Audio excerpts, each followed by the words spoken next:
the world's first global visionOS hackathon, some more consulting learnings for my business.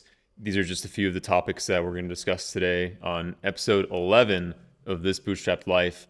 Thanks for joining. Let's talk first about visionOS. This past weekend, we hosted a 48-hour visionOS hackathon in SF as part of a global hackathon called Vision Hack. This was a first of its kind. It was completely remote and global. However, there were 5, I believe, different cities that were hosting this hackathon with its own local meetup. And so I was the host for SF. We had around 7 or 8 visionOS developers show up for a total of 3 teams and 1 mentor in the space.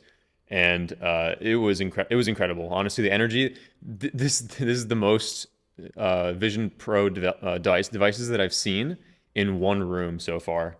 Pretty incredible stuff. People made some really wild apps in this weekend. I think my favorite was this one called Pulsargeist. It's a survival horror game where it maps your set of rooms or your home or wherever you are. It gets the meshes for the different rooms and walls, and enshrouds you in darkness. And the way you navigate the map, or basically your home, is you clap and it creates a sonar-like effect in your space where you can see the meshes around you momentarily, along with any still of the enemy that's chasing you, along with your objectives. You're trying to reach these different objective points in the map. The sound design was pretty incredible, and it is adequately eerie. I will link to it in the description. There's a short video that demos it. I thought it was just so well done, and it did win a prize. There were like $25,000 in prizes from this thing. So for being the first of its kind, it was actually pretty well supported and pretty well organized, I would say. So I would absolutely host this kind of event again. And on top of that, I feel the desire to host more just visionOS events in general. And so I've actually started a calendar where I'm gonna soon post different types of events, maybe like showcases, workshops, that kind of thing, for visionOS developers or for people who want to get into visionOS but maybe want to attend some workshops to build their first apps. So that's going to be interesting. I feel so much more motivated and inspired after this past weekend. People just made some really cool things. Another really great one was this multiplayer painting experience where over SharePlay on visionOS, you can be using spatial personas to all be in the same room virtually and to be painting basically and to be sharing that artwork. I thought it was very well executed as well for like a 48-hour event. And there were a bunch of applications that were along those lines. And I think it gets me excited about what we can do with visionOS at this point, especially now with visionOS 2, especially with the enterprise APIs. So now that there is technically a way for you to get the camera access on Vision OS now, people I think are able to make some cool things with that. Someone actually trained a model to recognize them juggling balls, and so it would pick up each juggle that you caught, and also whenever you missed. It was kind of random, but it was just a cool showcase of what you can do. Like, okay, now that you have camera access, you can actually train models to pick up, do different object detections, recognition, whatever, and start to play around with the raw feed itself. So I'm sure we'll see many more creative things with it. But yeah, actually, I think now the organizers created a video where you can actually see a glimpse of many of these projects. So I'm going to link to that in the description. I think it's amazing and is getting me much more excited about the platform now. It's unfortunate that Apple doesn't necessarily do too much in the realm of community and in terms of really getting people educated, drummed up about this platform. It seems like it's up to us developers to create cool things and get people excited about it on our own. And really, while there are a couple good demo projects from Apple, it kind of feels like it's just not enough. We almost need more projects, and developers are coming out with projects, which is cool. And there are some really popular repositories on GitHub that demonstrate different capabilities of the device and of the OS itself. It does still, get you wondering why they don't invest more in the community. But anyways, going to try to create and foster some of that community, at least here in Hayes Valley and in SF. So we'll see how that turns out. But I'm excited. This was my first hackathon ever that I've hosted in any capacity, and it gets me excited to host even more hackathons, even beyond visionOS. I think we've been talking about, people in the space that I work with, just different events, different types of events, different hackathon themes we can run with. So maybe like a hardware hackathon, you can do quite a bit now. And I used to actually kind of fun fact, I used to actually work on a lot of hardware. In college, I was on this team trying to create the first transatlantic autonomous sailboat. I spent a few years on that project, and we made it partway across the ocean, but unfortunately we lost connection like a third of the way across, or maybe halfway or so, and it never made it to where it was supposed to go, and it ended up washing ashore by Florida of all places. And we actually did retrieve the device, or retrieve the ship, and ship it back to Canada actually. So got to see it again after its whole voyage, like a year or two after it had initially set sail. Anyways, so want to host more events, especially hackathon style events. But I think even like workshops for visionOS would be pretty cool. Like, helping people create their first game, their first app on the headset. I think would go a long way. I've actually been talking with different, people that I work with, or that work with clients clients of mine, and the folks at these different places have expressed interest, even if they haven't worked with visionOS themselves yet. Just seeing the hackathon online, because it actually did make some noise on LinkedIn and Twitter, it got people excited about what you can do now. And because before this point, people stopped talking about visionOS overall, especially developers. Like, they just stopped sharing, or people stopped getting excited about what developers were doing. I think overall, while there was stuff happening, it just wasn't exciting enough. And I think we needed a big push like this, where you have dozens of cool projects and even more, like close to 200 developers talking about them, for people to get excited again.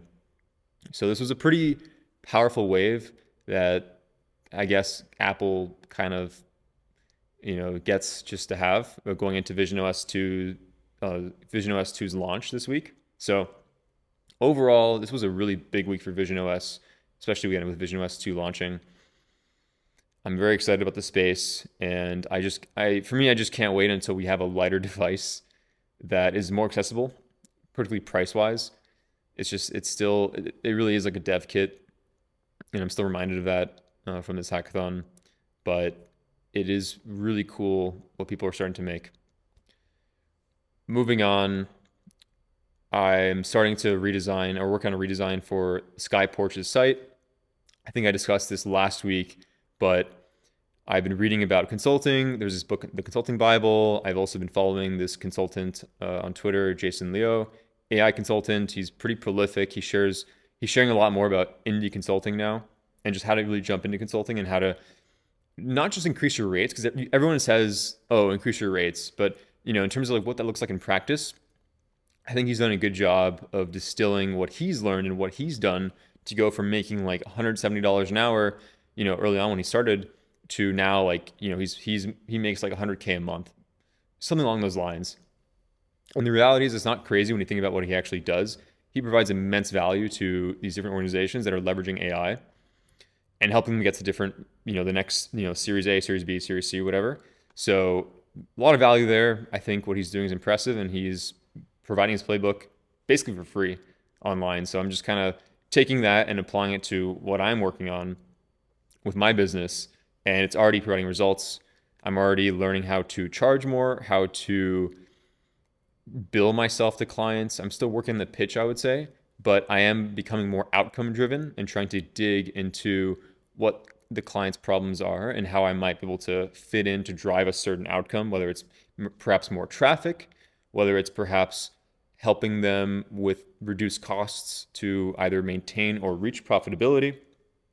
There are a number of different reasons why I might be a good fit for a client, and so I'm just learning how to articulate that.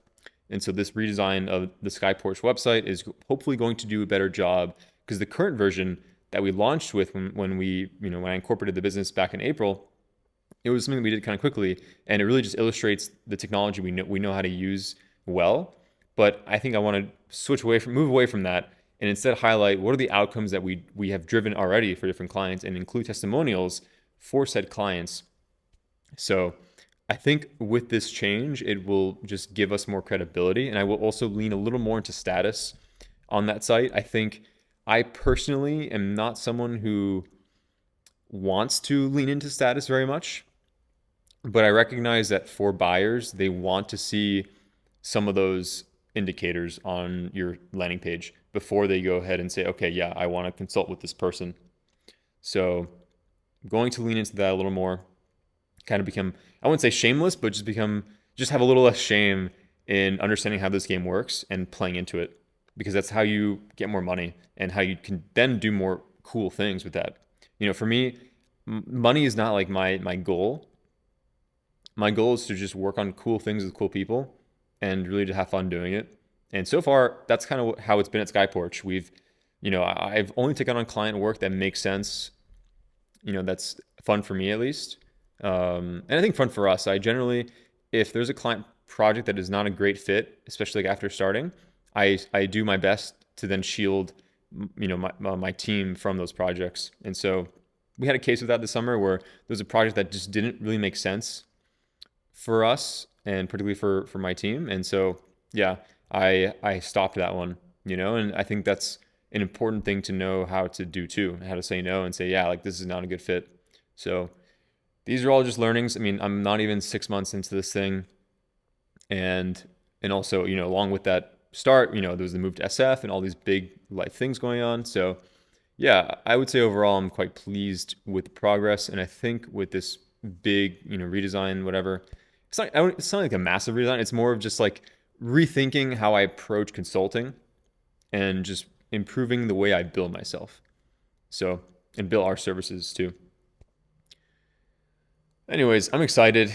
There's some really positive things here. I'm feeling really grateful. I've had some very motivating conversations this week. I would say this week has been a little bit less productive in terms of raw code output, but in terms of mindset, it's been incredible. In terms of motivation, incredible.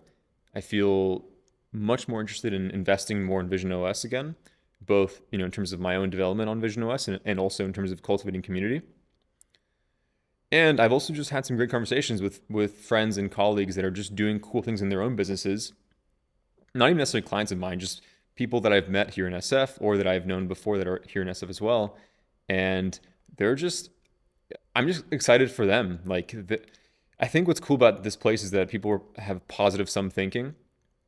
I would say when I lived in Miami, there was a decent amount of zero sum thinking overall. And it's just the change is obvious, and I'm just grateful for it. People who are optimistic, and I love that. That's been my week. Not a whole lot of other stuff to share, I think. Looking at my notes here, that's mostly it. Honestly, part of it too is that I actually have 2 client deliveries in the next week, and I have this other client that I'm sort of like wrapping up some tasks. So overall, there's kind of a lot going on the client side of things too. So I'm doing my best to manage these different projects at the moment.